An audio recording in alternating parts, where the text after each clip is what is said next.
Interdit, censuré. Je ne sais même pas s'il n'a pas été menacé de prison, en tout cas, forte amende en 1960, ce qui n'est pas très vieux, qui s'appelait Lourdes et lentes. Voilà. Ça y est. Je pensais à Fanfan et à Jules et Gilles en parlant. On n'a pas de Jules et Gilles aujourd'hui, je crois. Moi, j'ai inventé un slogan. Travaillez moins pour aimer plus. Super. Tiens, si je vous parlais de Sidonie, c'est un poème de Charles Cros, mis en musique par Jean-Max Rivière et arrangement de Claude Bolling.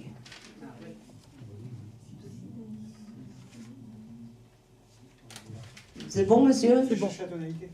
Là.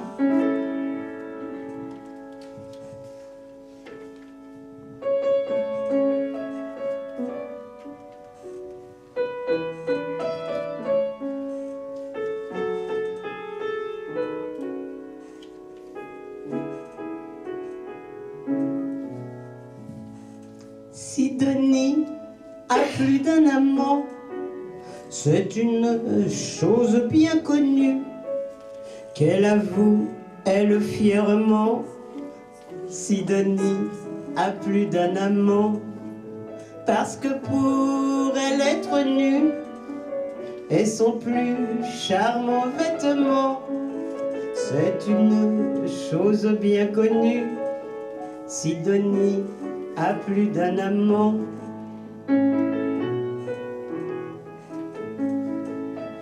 Elle en prend à ses cheveux blonds, comme à sa toile l'araignée, prend les guêpes et les frelons.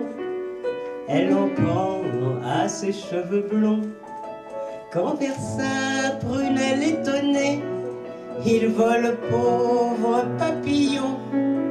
Comme à sa toile l'araignée, elle en prend à ses cheveux blonds. Elle en attrape avec les dents, quand le rire entr'ouvre sa bouche et dévore les imprudents. Elle en attrape avec les dents, sa bouche quand elle se couche reste rose et ses dents dedans. Quand le rire entr'ouvre sa bouche, elle en attrape avec les dents.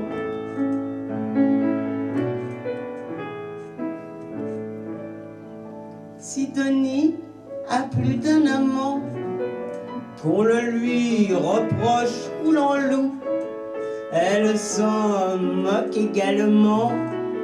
Sidonie a plus d'un amant, et jusqu'à ce qu'on la cloue au sapin de l'enterrement, qu'on le lui reproche ou l'enloue, Sidonie aura plus d'un amant.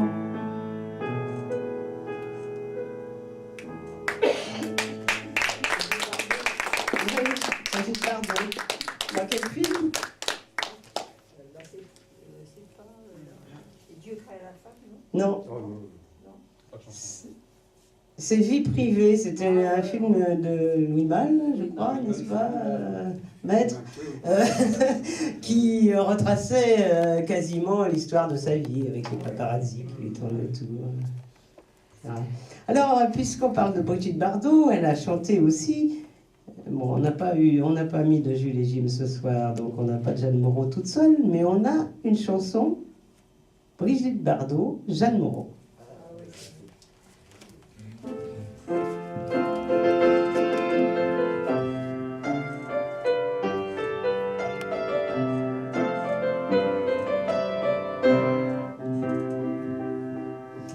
De deux choses l'une, deux jambes ou deux yeux, c'est toujours par deux qu'on cherche fortune.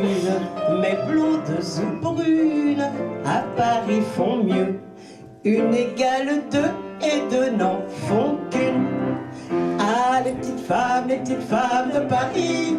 Ah, les petites femmes de Paris.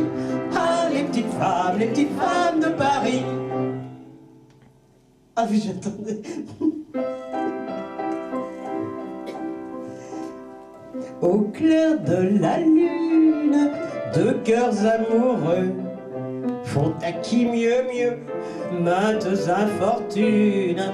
On en invite une, elles viennent à deux. On invite les deux, il n'en vient aucune. Ah, les petites femmes de Paris. Ah, les petites femmes de Paris. Ah, les petites femmes de Paris. J'en multiplie une, j'en multiplie deux. Ah, comme c'est fâcheux qu'elles sont importunes. 10 fois, 100 fois une, c'est trop périlleux. Par pitié, mon Dieu, qu'il n'en reste aucune. Ah, les petites femmes de Paris. Ah, les petites femmes de Paris. Ah, les petites femmes de Paris. N'ayez pas de rancune, vous serez heureux. Dites-leur adieu, car deux c'est trop d'une. La tête, il n'y en a qu'une. Ah non, il y en a deux. Pour les amoureux, chacun sa chacune. Ah, les petites femmes de Paris. Ah, les petites femmes de Paris. Ah, les petites femmes de Paris.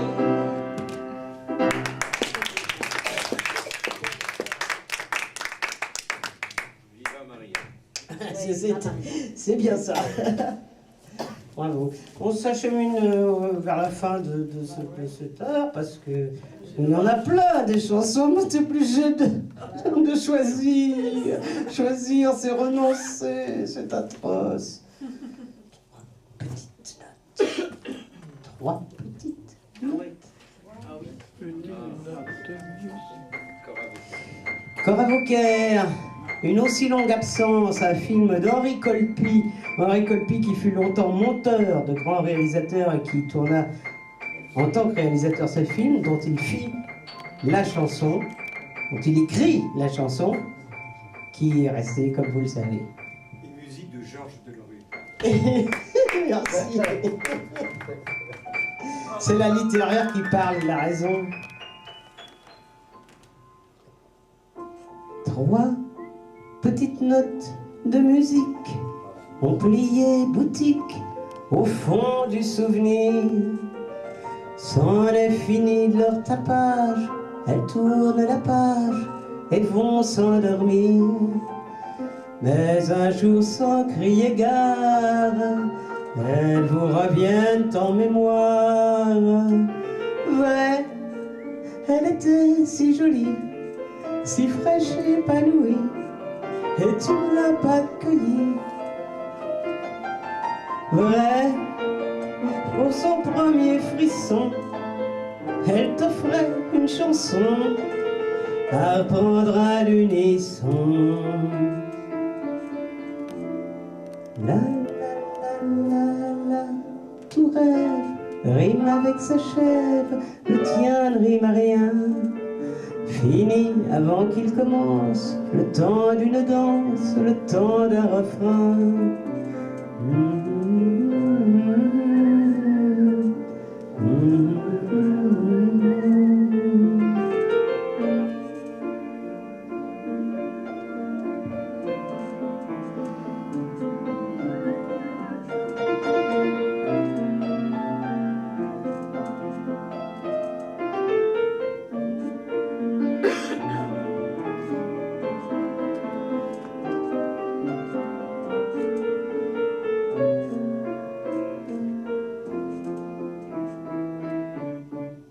Trois petites notes de musique qui vous font la nique au fond du souvenir. Lève un cruel rideau de scène sur 1001 peines qui ne veulent pas mourir.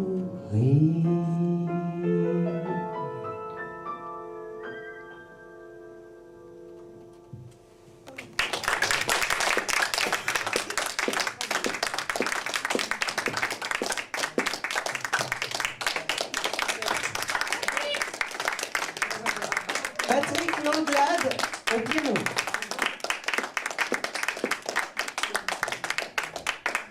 Merci, Marielle Turpot. C'est ça arrive. Il faut que tu me rendes des clés. Ah, la prochaine fois, je te chanterai une chanson sur les clés de Marie-Paul Belle. Merci. Et nous avons déjà à l'échelle une chanson sur les clés qui était dont l'auteur-compositeur est Olivier Rec et qui est très drôle. J'ai hâte de l'entendre. Ah oui, qui commence en comique puis qui continue philo évidemment, bien sûr. Merci Marielle. C'était un merveilleux moment que tu nous as fait passer. C'était comme là-bas. C'était comme là-haut. C'était comme là-haut. Là, vraiment, on peut dire pendant une heure. Le soleil était comme là-bas. N'est-ce pas? C'était vraiment fantastique. Avec notre ami Patrick Langman qui a accompagné cette merveilleuse rencontre entre les deux artistes. Ils se répondaient, ils se devinaient. C'était vraiment beau comme tout.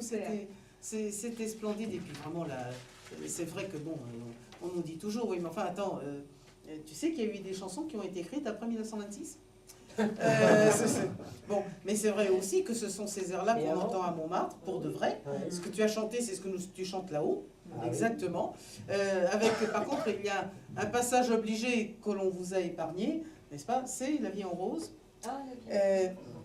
Celui qui regrette de ne pas avoir entendu La vie en rose ce soir, qui lève le doigt. Non, moi je l'entends 4 fois par soirée chaque fois que je suis là. C'est mortel. Mais c'est inévitable. Tu ne peux pas. Les gens, ils viennent. De même également qu'il est impossible de passer une soirée au lapin sans entendre Frédé rejoue sur ta guitare. Parce que moi-même, la première fois que je suis venue au lapin, bon, évidemment, je connaissais la chanson de Cora Vauquer par cœur, parce que je l'avais entendue à l'Écluse, et je me disais, je suis au lapin Agile, là où s'est vraiment passé l'histoire de Quai des Brumes. Quai des Brumes, ça s'est passé au lapin, ça s'est pas passé au Havre. Et, mon Dieu, je dis ce mot-là sur scène. Quelle horreur. Macorlan fréquentait beaucoup le lapin Agile. Voilà, Macorlan qui a beaucoup écrit sur la mer. Bon, donc, dans cette auberge, donc où se passait Quai des Brumes, j'ai retrouvé le Christ de Max Jacob, j'ai retrouvé le Picasso de Picasso, enfin bref, tout, qui n'avait pas changé, le masque mortuaire de Troppmann, dont parle Rimbaud, donc tout ça. Et puis, je me disais, donc on nous sort les cerises à l'eau de vie, 5 eaux de vie différentes, dans un mélange qui passe, n'est-ce pas, de bouche de druide à oreille de druide et qui n'est jamais sorti de la famille. Et je me disais, je sais que je suis vraiment épouvantablement romantique, mais enfin, si vous pouvez chanter Frédé, ce serait l'endroit. Et à ce moment-là, donc, ils ont chanté Frédé. Et alors moi, me disant, le bol fou que j'ai eu, jusqu'au jour où, connaissant le dessous des cartes, j'ai appris que Frédé était chanté tous les soirs. Je n'avais pas l'air d'un schtroumpf. Alors, Goublier, Gustave Goublier, c'est Gustave. voilà, je le connais bien parce que quand on prend le 38, il a un feu rouge qui s'arrête toujours au croisement du Faubourg Saint-Martin avec la rue Goublier. Donc c'est pour ça que je me souvenais de son type. Alors il est mort en 1926, il a été chef d'orchestre des Folies Bergères, et alors surtout il est connu parce que c'est lui qui a fait la musique du Credo du paysan, qui avec la chanson des Blés d'Or faisait partie des grands airs de baryton que chantait l'oncle ou le cousin à la fin des banquets de famille. Et là, je crois que vous avez aussi gagné un disque.